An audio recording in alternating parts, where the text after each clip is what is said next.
Qa pyetje? A ka marrëveshje 29 maj? Jo,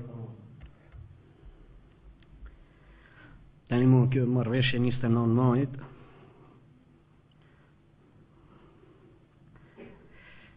si duket e zgjebosëm, krejt e zgjebosëm. Marrëveshje të 29 majit ka.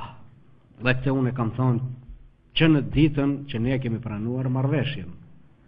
A është tjetër problem që del Nikola Gruevski dhe tha s'ka marrëveshje. Unë them ka marrëveshje dhe u bom se ato dy që u zun e lagu bishtin dhëltna se lagu bishtin dhëltna, kupton. Dhe tani u dash që të votoj Parlamenti i Evropës marrëveshjen e 29 majit që ta morrin vesh sepse fillun edhe shqiptarët mos më besojnë mua ka marrëveshje as ka marrëveshje tani. E lagu bishtin dhëltna se lagu bishtin dhëltna.